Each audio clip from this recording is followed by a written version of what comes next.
মানে দেশৰ সুখ্যাত বাহিবাদক দীপক শৰ্মা গ'লগৈ। বিগত মানে 3টা মাহত 3গৰাকী বিশেষ ব্যক্তি গ'ল। দীপক শৰ্মাৰ কথা দুটামান ক'ব খুজিছোঁ এগৰাকী নলবীৰা হিচাপে, আৰু আমি আশা কৰিম নলবাৰীৰ মানুহখিনিয়ে কথাখিনি মন দিব আৰু কিবা যদি ক'বলগীয়া থাকে ক'ব। এই যে দীপক শৰ্মা ঢুকাল, তেখেত ক'ৰবাত কেনেবাকৈ অৱজ্ঞাৰ সন্মুখীন হ'ল নেকি? এই প্ৰশ্নটো এইকাৰণে উত্থাপন কৰা হ'ল, বেমাৰৰ মানে পিছতটো বাদ দিয়ক, আমি বেমাৰৰ আগৰ কথা কৈছোঁ। কাৰণ ৰবীন্দ্ৰ ভাৰতীৰ পৰা স্নাতকোত্তৰ ডিগ্ৰী লাভ কৰা দীপক শৰ্মাই মানে মুম্বাইত হৰিপ্ৰসাদ চৌৰাচিয়াৰ পৰা বাহিৰ বিশেষ প্ৰশিক্ষণ লৈছিল। আৰু দীপক শৰ্মা এনেকুৱা এগৰাকী ব্যক্তি আছিল যিয়ে প্ৰায় 42 বাৰতকৈ অধিক বিদেশ ভ্ৰমণ কৰিছিল কেৱল বাঁহীটো লৈ। আৰু দীপক শৰ্মা আছিল এগৰাকী চকা মানুহ, বাণিজ্য ছাত্ৰ। গতিকে দীপক শৰ্মা থাকোঁতে আমাৰ অসমৰ সাংস্কৃতিক ক্ষেত্ৰখন চাবচোন। অসমৰ কেইখনমান সাংস্কৃতিক ক্ষেত্ৰ চাব, বিত্তীয় উন্নয়ন নিগম হওক বা জ্যোতি চিত্ৰবন হওক, তাত যিসকলক দায়িত্ব দিয়া হৈছে বিজেপিৰ নেতা, প্ৰথমতে তেওঁলোকে কাখন আপোনাৰ বিৰোধ কৰিছিল, তাৰপিছত সমৰ্থন কৰি বিজেপিত যোগদান কৰিলে, তাৰপিছত তেওঁলোকে বিভিন্ন পদবী পালে। এতিয়া সীমান্ত শেখৰ এগৰাকী গায়ক, সীমান্ত শেখৰ চলচ্চিত্ৰ বিত্ত উন্নয়ন নিগম বিভাগৰ অধ্যক্ষ, বিদ্যাসাগৰ জ্যোতি চিত্ৰবনৰ দায়িত্বত আছে। অথচ তেওঁলোকতকৈ কম আছিল নেকি দীপক শৰ্মা? দীপক শৰ্মা ক'ৰবাত কম আছিল নেকি? দীপক শৰ্মাক কিয় এটা বিশেষ দায়িত্ব নিদিলে য'ৰ পৰা দীপক শৰ্মাই চলিব পাৰিলেহেঁতেন? দীপক শৰ্মাই বাঁহী বজাই কিমান টকা পায়, কেনেকৈ ঘৰখন চলে, এই কথাটোতো নাজানে। এনেই দেখিবলৈ ভাল। গতিকে দীপক শৰ্মাই মাজতে বিজেপিতো যোগদান কৰিছিল, ভাবিছিল কিবা এটা পাম, নাপালে, নিদিলে। কিয় নিদিলে? দীপক শৰ্মাক দিয়া নাই, অথচ সীমান্ত শেখৰ চলচ্চিত্ৰ বিত্ত উন্নয়ন নিগমৰ আপোনাৰ বিষয়া দায়িত্বত আছে, অধ্যক্ষ। বিদ্যাসাগৰ দায়িত্বত আছে জ্যোতি চিত্ৰবনৰ। মই তেওঁলোকৰ প্ৰতিভাক সন্দেহ কৰা নাই, কিন্তু তেওঁলোকতকৈ জ্যেষ্ঠ আছিল দীপক শৰ্মা। গতিকে জ্যেষ্ঠ শিল্পী এগৰাকীক এনেকৈ মানে কত সুবিধা নিদিয়াকৈ তেওঁক ক'ৰবাত অৱজ্ঞা কৰা হ'ল নেকি, যাৰ কাৰণে হতাশ হৈছিল? এতিয়া চাওক, এতিয়া মানুহে ক'ব যে দীপক শৰ্মাৰ অসুখটো মদৰ কাৰণে। ঠিক আছে, মদ খালে, ঠিক আছে, আমি মানি ল'লোঁ দীপক শৰ্মাই নিজে ইচ্ছা কৰিলে এইবিলাক কৰি কৰি শেষ হ'ল। কিন্তু দীপক শৰ্মাৰ প্ৰতিভা, যিগৰাকী দীপক শৰ্মা হৰিপ্ৰসাদ চৌৰাচিয়াই প্ৰতিভা দেখি মাচুল লোৱা নাছিল, যিগৰাকী দীপক শৰ্মাই বাঁহৰ বাঁহীটো লৈ অসমৰ সাংস্কৃতিক ক্ষেত্ৰখন প্ৰতিনিধিত্ব কৰি 42 বাৰতকৈ অধিক বিদেশ ভ্ৰমণ কৰিছিল, বিভিন্ন ৰাষ্ট্ৰত বাঁহীৰ লোককলা লোকসংগীত বাঁহীৰ জৰিয়তে প্ৰদৰ্শন কৰিছিল অসমীয়া। গতিকে সেইগৰাকী দীপক শৰ্মাক অৱজ্ঞা কৰা হ'ল নেকি? নিশ্চয় আমাৰ দৃষ্টিত কৰিছে। আজি যদি ভাৰতীয় জনতা পাৰ্টীয়ে, আৰু মাজতে এটা কথা কওঁ, দীপক শৰ্মাই কেইবাবাৰো একাধিক সাক্ষাৎকাৰত কৈছে, আমি নিজে লোৱা সাক্ষাৎকাৰত কৈছে যে তেওঁক যদি চৰকাৰে কিবা এটা কৰি দিয়ে তেতিয়াহ'লে তেওঁৰ চলিবলৈ ভাল হয়। এতিয়া বাঁহী বজাবলৈ মাতিলে মানুহে বেছি পইচা নিদিয়ে, বাঁহীৰ অনুষ্ঠানো বেছি নাপায়, তথাকথিত গ্লেমাৰ শিল্পীৰ তুলনাত বাঁহীবাদকক ইমান টকা নিদিয়ে। আৰু টকা বিচৰা নাছিল দীপক শৰ্মাই, টকাৰ কাৰণে অনুষ্ঠান কৰা নাছিল। শিল্পী সত্তাক সন্মান জনাই দীপক শৰ্মাক যিয়ে মাতিছিল তালৈয়ে গৈছিল। কিন্তু চলিবতো লাগিব, ঘৰখন চলিব লাগিব, আপোনাৰ ল'ৰাটো আছে, পত্নী আছে, চলিবৰ কাৰণে মিনিমাম টকা এটা লাগিব।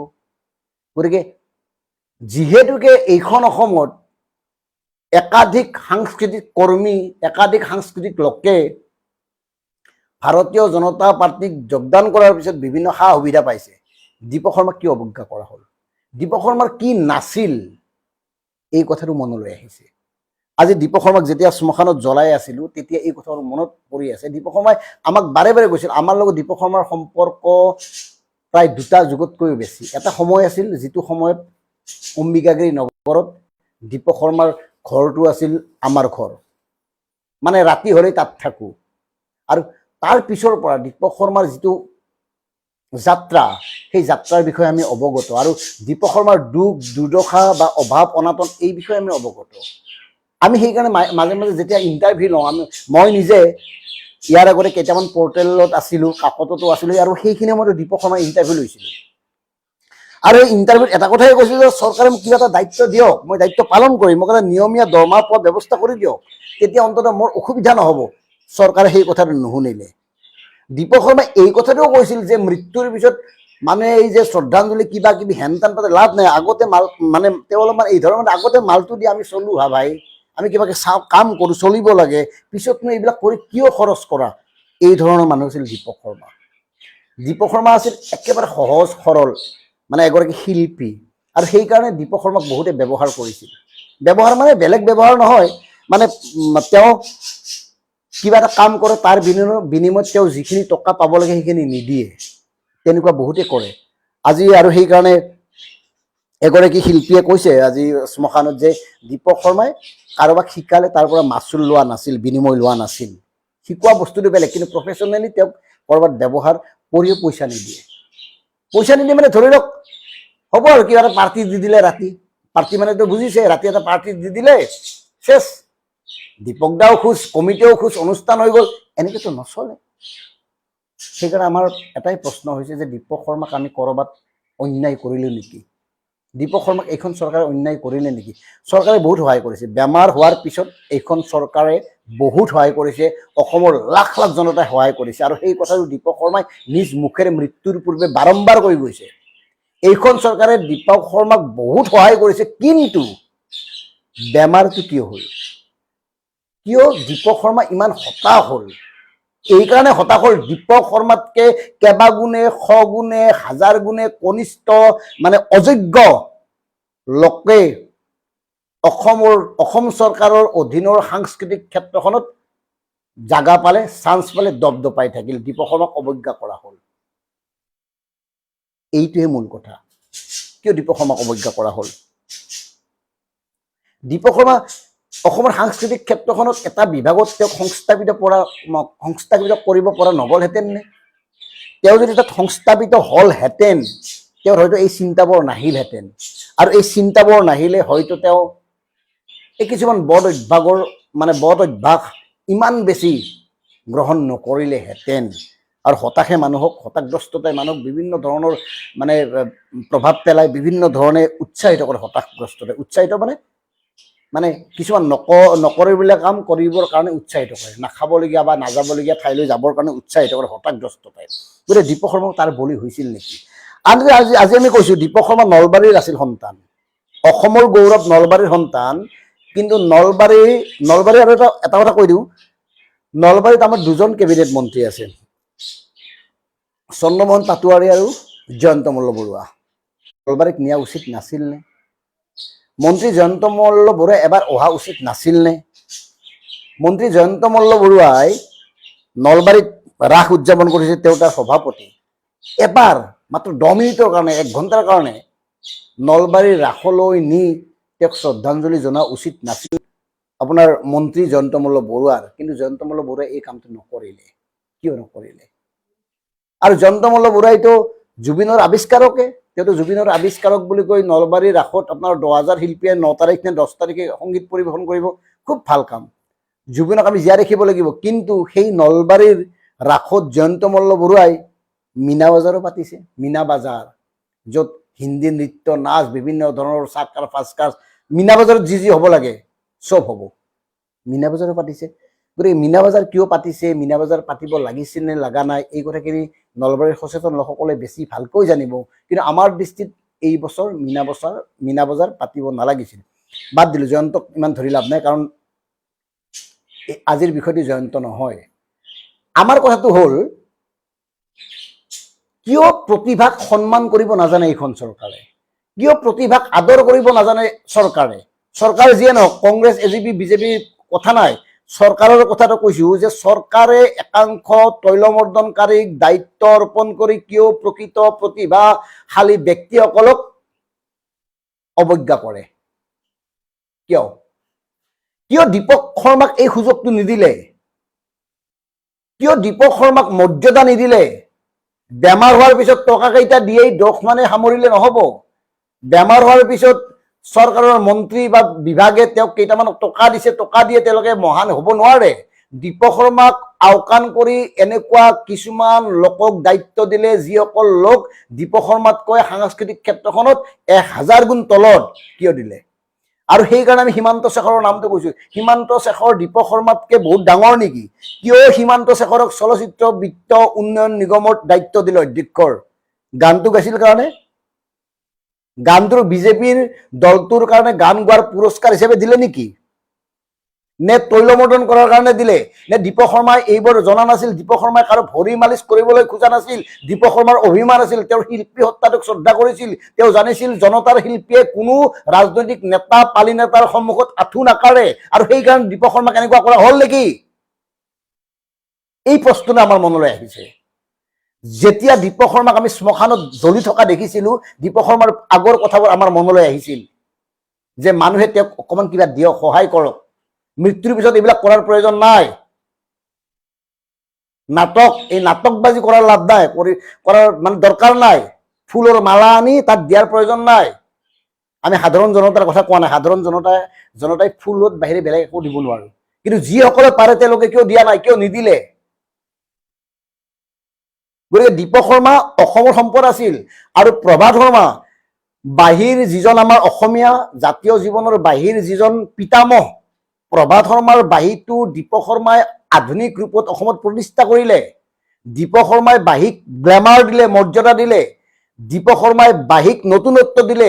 দীপক শৰ্মাই বাঁহীক অন্য ধৰণে প্ৰতিষ্ঠা কৰিলে। প্ৰভাত শৰ্মাৰ বাঁহীটো দীপক শৰ্মাৰ হাতত পৰাৰ পিছত বাঁহীয়ে নতুন প্ৰজন্মক আকৰ্ষিত কৰিলে। গতিকে বাঁহীৰ সম্ৰাট, বাঁহীৰ ৰাজকুমাৰ বা বাঁহীৰ যিয়ে নকওক, দীপক শৰ্মাক কিয় অৱজ্ঞা কৰা হ'ল? আৰু দীপক শৰ্মাক এই হতাগ্ৰস্ততাৰ কাৰণে চৰকাৰ দায়ী নহয়নে? বেমাৰৰ পিছত কেইটকামান দি, বেমাৰৰ পিছত চিকিৎসাৰ নামত মানুহে টকা তুলিছে। কবি প্ৰণৱ কুমাৰ বৰ্মনহঁতে মানুহৰ ওচৰলৈ গৈ মানে ভিক্ষা খুজিবলগীয়া হৈছে দীপক শৰ্মাৰ কাৰণে। কিয় দীপক শৰ্মাৰ দায়িত্ব ল'ব নোৱাৰিলে এখন চৰকাৰে? থাৰ্ড ক্লাছ কিছুমান মানুহক কিছুমান বিষয়ত মানে বিভাগত দায়িত্ব দি ৰাখিছে, অথচ যিসকলৰ প্ৰতিভা আছে, যিসকলৰ দক্ষতা আছে, যিসকলৰ যোগ্যতা আছে, তেওঁলোকক উপেক্ষা কৰা হৈছে। কিয়? মানে তেওঁলোকে তৈলমৰ্দন কৰিব নোৱাৰে কাৰণে, চেলেকিব নোৱাৰে কাৰণে, এই কাৰণে নেকি? যদি এয়াই হয় তেতিয়াহ'লে আপোনালোক গৰিহণাৰ যোগ্য হয়েই। এয়াই হৈ আছে কাৰণে দীপক শৰ্মাৰ আজি এই অৱস্থা। আৰু দীপক শৰ্মাৰ হতাগ্ৰস্ততাৰ কাৰণে হ'ল মানে অৰ্থনৈতিক সংকট। বাৰে বাৰে তেওঁ চৰকাৰক আবেদন কৰিছিল। চন্দ্ৰমোহন পাটোৱাৰীয়ে আজি ফুল দিছে, ডাঙৰ ফুলৰ তৰা আনি শ্মশানত আহিছে।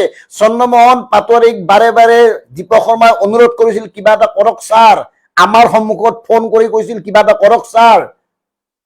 ছাৰে হ'ব হ'ব হ'ব হ'ব, এই হ'ব হ'ব কৈ দীপক শৰ্মাক থৈ দিলে। কোনজনে দীপক শৰ্মাক দিম বুলি ঠগোৱা নাই? দীপক শৰ্মাই প্ৰতিগৰাকী ব্যক্তিকে ফোন কৰি এটাই আবেদন কৰিছিল, কিবা এটা মোক সোমাই দিয়ক, মই নিয়মীয়াকৈ যাতে কিবা অকণমান টকা পাওঁ, টকা পালে যাতে মোৰ সমস্যাবোৰ নোহোৱা হয়, কিবা এটা কৰক। প্ৰত্যেকে কয় হ'ব হ'ব হ'ব। দীপক শৰ্মাক প্ৰবঞ্চনা কৰিলে, সময়ৰ পিছত সময় দি ঠগালে।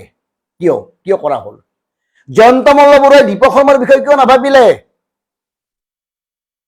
এতিয়া মৃত্যুৰ পিছত প্ৰত্যেকৰে ফেচবুক পেজত বাঁহীবাদক ঢুকালে, জাতিৰ ক্ষতি, এইবিলাক মানে পোষ্ট দিছে। জাতিৰ দুখ, জাতিৰ অমুক, জাতিৰ ফচুক। মৃত্যুৰ পিছত প্ৰতিগৰাকী ৰাজনৈতিক নেতাই নিজৰ ফেচবুকত, নিজৰ পেজত দীপক শৰ্মাৰ এখন ধুনীয়া ফটো লগাই আপোনাৰ পোষ্ট দিছে, আমি হেৰুৱালে এটা অমূল্য ৰত্ন, কিন্তু সেই ৰত্নটোক আপোনালোকে সন্মান কৰিব নিশিকিলে, সেই ৰত্নটোক মৰ্যাদা আপোনালোকে দিব নোৱাৰিলে। কিয় সেই ৰত্নটোক আপোনালোকে সাংস্কৃতিক ক্ষেত্ৰখনত কৰবাত সংস্থাপিত কৰিব নোৱাৰিলে? তেওঁ বাৰে বাৰে কৈ আছিল, আবেদন কৰিছিল, হাতযোৰ কৰি কৈছিল যে মোক কৰবাত সোমাই দিয়ক, মোৰ অৱস্থা বেয়া। এই দুখ লৈ মৰি গ'ল মানুহজন। আৰু আজি মৃত্যুৰ পিছত তেখেতক ফুল দিবলৈ, শ্ৰদ্ধাঞ্জলি জনাবলৈ আপোনালোকৰ হেঁপাহ পৰা লাগিছে। এয়াই হ'ল অসমীয়াৰ ট্ৰেজেডি, জাতীয় জীৱনৰ ট্ৰেজেডি।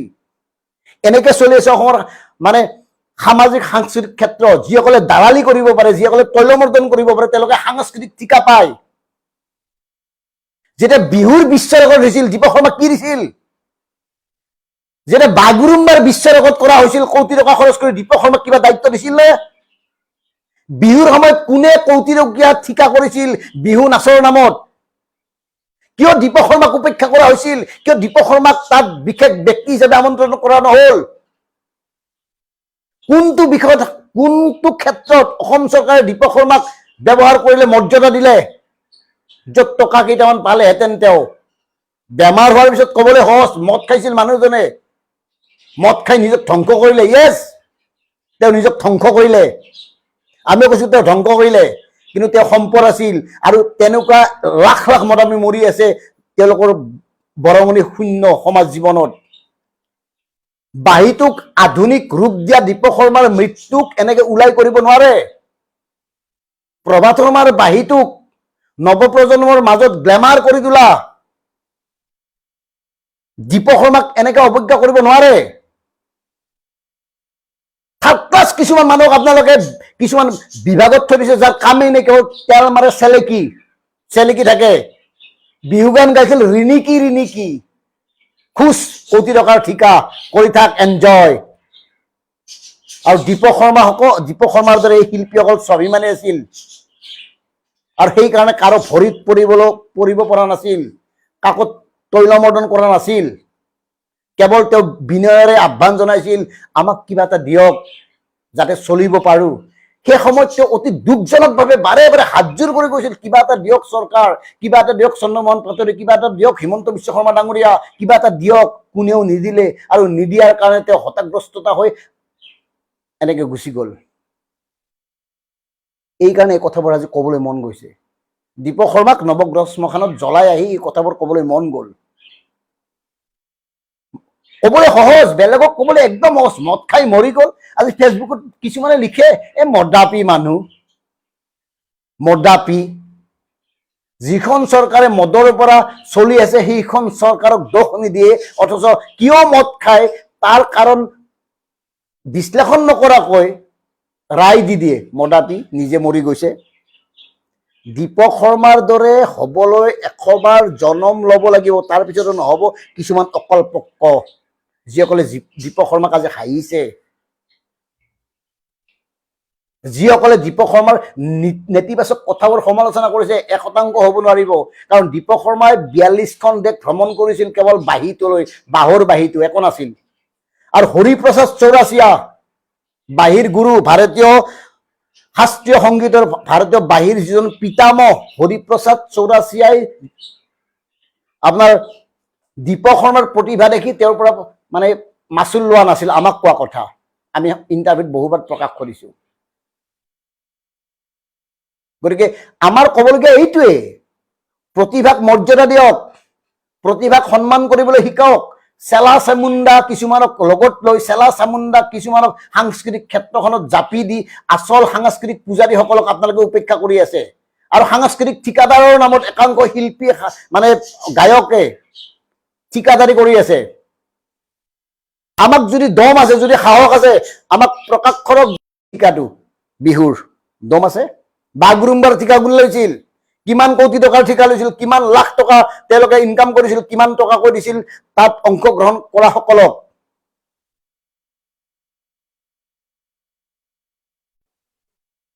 দীপক শৰ্মাৰ মৃত্যুত ব্যথিত অসমবাসী। আৰু আজি আমি একদম স্পষ্টভাৱে কৈছো, এগৰাকী নলবীৰ আহিছে, মোৰ ঘৰ নলবাৰীত, যদিও মই গুৱাহাটীত থাকো, এগৰাকী নলবীৰ আহিছে, গৌৰৱ কৰা নলবাৰীৰ এটা ৰত্ন হিচাপে দীপক শৰ্মা সন্মান কৰি। দীপক শৰ্মা আৰু জুবিন গাৰ্গ মুম্বাইত একেলগে আছিল 7 বছৰ। আৰু জুবিন গাৰ্গ যেতিয়া অসমলৈ অনা হৈছিল, নশ্বৰদেৱ অসমত ৰাখিছিল, যোৰহাটৰ মানুহখিনি আন্দোলন কৰিছিল তালৈ নিব লাগিব। কিন্তু আমাৰ আজি দুখ লাগিছে, নলবাৰীৰ কোনো এটা জাতীয় দল সংগঠনে এই দাবীটো এটা নুতুলিলে যে 1 ঘণ্টাৰ কাৰণে লৈ আহক। নলবাৰী সমষ্টিৰ মন্ত্ৰী বিধায়ক জয়ন্ত মল্লবৰে এবাৰ খবৰ নললে, তেওঁ বেলেগত ব্যস্ত আছে। কিয় দীপক শৰ্মা আমাৰ সম্পদ নহয়? দীপক শৰ্মাই জাতিটোক ধন্য কৰি যোৱা নাই? নতুন প্ৰজন্মক বাঁহীটো হাতত ল'বলৈ দীপক শৰ্মাই উৎসাহিত কৰা নাই?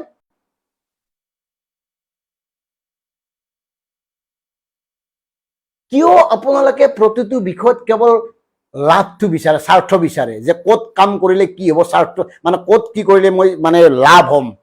লাভৰ অংক কৰে, কেৱল নিজৰ স্বাৰ্থ পূৰণৰ কাৰণে মানুহখিনিক ব্যৱহাৰ কৰে।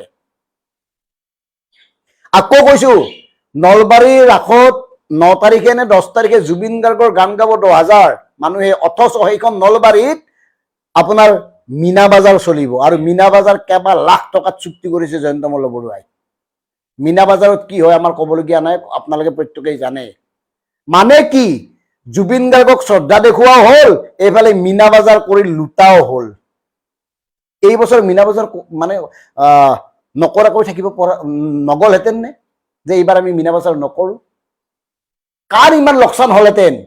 কিয় ইমান ফূৰ্তি কৰাৰ প্ৰয়োজন?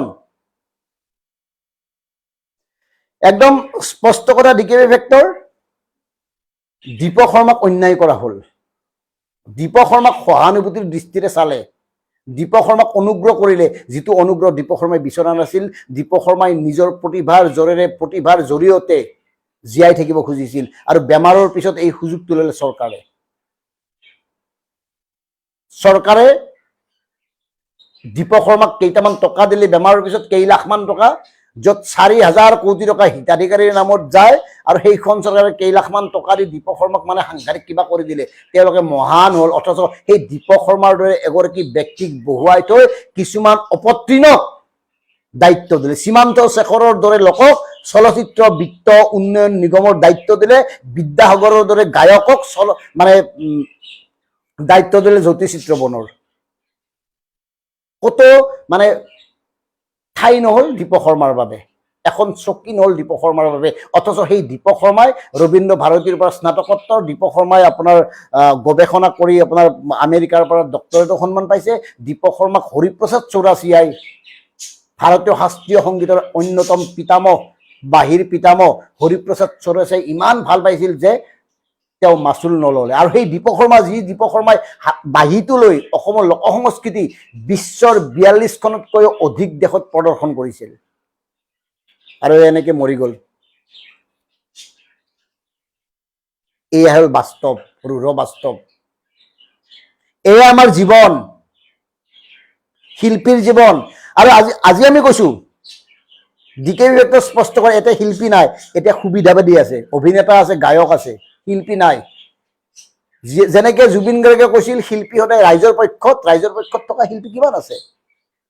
গায়ক আছে, অভিনেতা আছে, আৰু যেতিয়া তেওঁলোকৰ টান পৰিব তেওঁলোকে শিল্পী হয়, শিল্পী হোৱাৰ ভাও ধৰে আৰু সাধাৰণ জনতাক ব্লেকমেইলিং কৰে।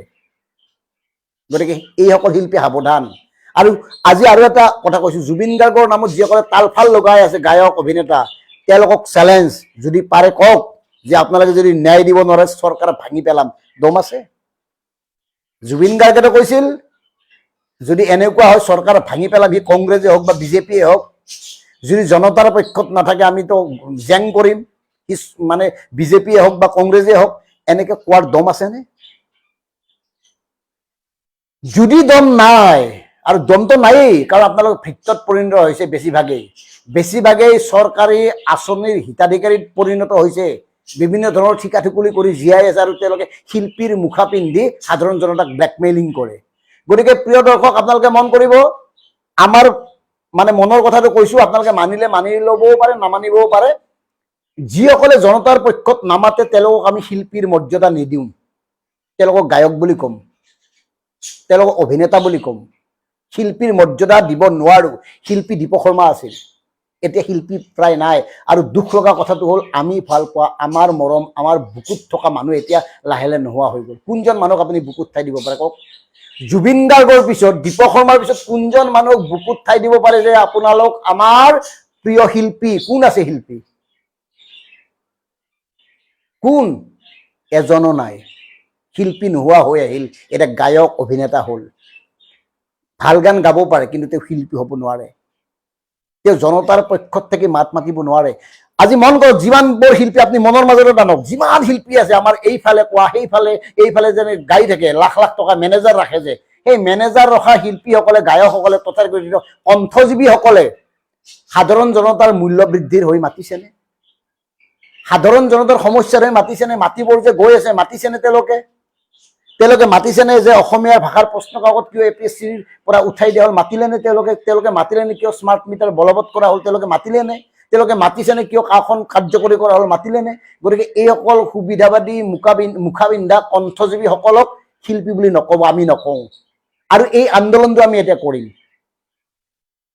এইসকল মানুহৰ মুখাবোৰ খোলাৰ কাৰণে আমি ডিকেবি ফেক্টে এই মঞ্চখনৰ জন্ম দিছোঁ এইসকল মানুহৰ মুখা আমি খুলিব লাগিব কাৰণ এইখন ভাওনা নহয় যে ভাও ল'ব কোনোবাই তাৰপিছত বেলেগ ল'ব নহ'ব অসমৰ জাতীয় জীৱনক লৈ কোনেও ভাও কৰিব নোৱাৰে অথচ ইমান বছৰ আমি ভাওৰীয়াই দেখিলোঁ বেছিভাগ 99% ভাওৰীয়াই দেখিলোঁ আৰু যিসকল ভাওৰীয়া নাছিল তেওঁলোকে তিষ্ঠ দিব নোৱাৰিলে তেওঁলোকৰ অৱস্থা দীপক শৰ্মাৰ দৰে হ'ল জুবিন গাৰ্গৰ দৰে হ'ল মাৰি পেলালে কেইটামান কুকুৰে নিজৰ স্বাৰ্থৰ বাবে সেইকাৰণে কৈছোঁ জুবিন গাৰ্গে যেনেকৈ আপোনাৰ জাতিৰ পক্ষত থিয় হৈ মানুহৰ পক্ষত থিয় হৈ চৰকাৰক ধমকি দিব পাৰিছিল সেই ধমকি দিব পৰা মানুহ আছেনে আপোনালোকে নাভাবিব একাংশ হয়তো ভাবিব কিছুমান থাকে নহয় চেল একান মানে কিবা এটা চান্স পালে অন্ধভক্ত যে বিজেপিক কিয় কৈছে বিজেপি নহয় চৰকাৰৰ বিৰুদ্ধে শাসন ব্যৱস্থাৰ বিৰুদ্ধে স্থিতাৱস্থাৰ বিৰুদ্ধে গৰ্জন কৰিব পৰা লোকেই হ'ল শিল্পী মানে বেয়া দেখিলে বেয়া ক'ব আৰু সেই বেয়া দেখিলে বেয়া ক'ব পৰা মানুহ কেইজন আছে এই শিল্পীসকলৰ কথাবোৰ মনত ৰাখক মনত আনক আমি যে বিহুত মাতো আৰু বিহুত মাতিবৰ কাৰণে যে আমি মেনেজাৰক লগ ধৰোঁ শিল্পীসকলক নাপাওঁৱে আৰু মঞ্চৰ কাষলৈ যে ইন'ভাখন লৈ যায় যে মঞ্চত উঠাই আহিব সেইসকলৰ কথা ভাবক সেইসকলক কিয় শিল্পী বুলি ক'ম কওকচোন আৰু সেইসকলক এইবাৰ আমি ক'ম যদি তোমালোকে শিল্পী বুলি দাবী কৰা তেতিয়াহ'লে এই কথাবোৰ কোৱা কৈ দিয়া জুবিন গাৰ্গৰ ন্যায় নাপালে চৰকাৰ ভাঙি যাব গিৰি যাব হিলি যাব এনেকুৱা শব্দ কৰিব পাৰিব এজন মানুহে আছিল জুবিন গাৰ্গ অৱশ্যে জুবিন গাৰ্গৰ প্ৰসংগটো এইকাৰণে আনিলোঁ জুবিন গাৰ্গ আৰু দীপক শৰ্মা একেলগে 7 বছৰ মুম্বাইত আছিল আৰু তেওঁলোকৰ এই যাত্ৰাটো সাংস্কৃতিক যাত্ৰাটো একেলগে হৈছিল শেষত আমি এটা কথাই ক'ম দীপক শৰ্মাৰ ক্ষেত্ৰত অন্যায় কৰা হ'ল আৰু সেইকাৰণে 57 বছৰ বয়সত এনেকৈ গুচি গ'ল দুখটো তেওঁৰে আজি অচ্যুত পাটোৱাৰী অসমীয়া প্ৰতিদিনৰ সম্পাদক অচ্যুত পাটোৱাৰী দাদাই এটা খুব গুৰুত্বপূৰ্ণ কথা ক'লে যে দীপকে বাঁহীটোক যিমান মৰম কৰিছিল তাৰ আধাখিনি মৰমো যদি নিজৰ জীৱনটোক কৰিলেহেঁতেন তেওঁৰ এই অৱস্থা নহ'লহেঁতেন খেয়ালি মানুহ অভিমানী মানুহ জীৱনটোতকৈ বাঁহীটোক বেছি ভাল পাইছিল আৰু বাঁহীটো লৈ তেওঁ যি কৰিব খুজিছিল তেওঁক কৰাৰ সুযোগ দিয়া নহ'ল নলবাৰীৰ পানীগাঁও তেওঁৰ ঘৰত এখন শিশুসকলৰ কাৰণে সংগীত বিদ্যালয় খোলা কথা আছিল সহায় নাপালে কাৰো পৰা সংগীত বিদ্যালয় কোনে সহায় নকৰিলে কোনো মিনিষ্টাৰ কোনো আপোনাৰ বিধায়কে কোনো ডাঙৰ মানুহে সহায় নকৰিলে আৰু আজি মিনিষ্টাৰবোৰ শ্মশানত আহিছিল এয়াই হ'ল আমাৰ নিৰ্মম বাস্তৱ গতিকে নিজৰ বিবেকেৰে চলিব কাৰো কথা নুশুনিব নিজক আৱিষ্কাৰ কৰক আৱিষ্কাৰ কৰি নিজৰ মতে আগবাঢ়ক ইয়াত বিশ্বাস কৰিব পৰা মানুহ কমি গৈছে প্ৰতিভাক মৰ্যাদাৰে মানুহ কমি গৈছে প্ৰতিভা বহুত আছে পৃষ্ঠপোষক নাই প্ৰতিভাক নেগলিজেন্সি কৰে